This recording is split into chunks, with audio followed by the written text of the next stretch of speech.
Hareem Khan, north Karachi, Bharat में हैदराबाद दक्कन से 7 मील दूर कोयगंदा नामी एक शहर है, जहां एक किसान अपने खेतों में बीज बो रहा था। सुबह का वक्त था।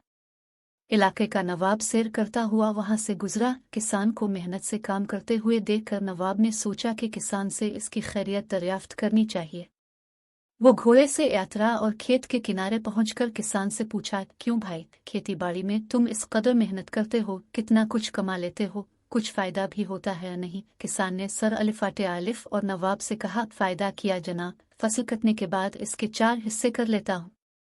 नवाब ने फिर पूछा, अच्छा तो उन 4 हिस्सों को खर्च कैसे करते हो? किसान ने जवाब दिया, एक हिस्सा तो हुकूमत के टैक्स में चला जाता है, जारी है, दूसरा हिस्सा कर्ज चुकाने में खत्म हो जाता है, तीसरा हिस्सा अलिफादेयार देता हूँ और बाकी चौथा हिस्सा यूं ही लाटा देता हूँ। नवाब को किसान की ये अजीब व गरीब बातें सुनकर बहुत ताज्जुब हुआ। हैरत से पूछा, तुम्हारी बातें मेरी समझ में नहीं आए, साफ साफ बताओ, तुम कर्ज चुकाते भी हो और देते भी हो, ऐसा कौन सा कर्ज है जो हर फसल पर अदा करते हो और फिर भी खत्म नहीं होता, और वो कौन है जिसे तुम हमेशा कर्ज देते हो और फिर 1/4 रकम तुम यूं ही आड़ा देते हो? किसान ने जवाब दिया, जनाब, बात दरअसल ये है कि मेरे वालिद ने एक साहूकार से रकम अलिफादेयार ली थी। वालिद के मरने के बाद इसका सूद में अदा करता हूँ, एक हिस्सा टैक्स देने के दूसरा हिस्सा ये अदा हो जाता है, और तीसरा हिस्सा किसे अलिफादेयार देते हो? नवाब ने पूछा।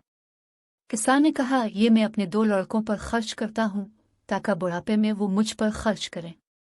नवाब ने पूछा, और ये एक हिस्सा फजूल क्यों आड़ा देते हो? किसान ने कहा, मेरी एक लड़की भी है, आपको पता है कि आजकल जहेज के बिना शादी नहीं होती और जहेज एक फजूल रस्म है, चौथा हिस्सा इसके जहेज के लिए रखता हूँ, मेरी नज़र में ये रकम लुटाना ही हुआ। नवाब इसकी मुदल्लल गुफ्तगू से बहुत मुतासिर हुआ और एक बड़ी रकम उसे इनाम के तौर पर देकर रुखसत हो गया।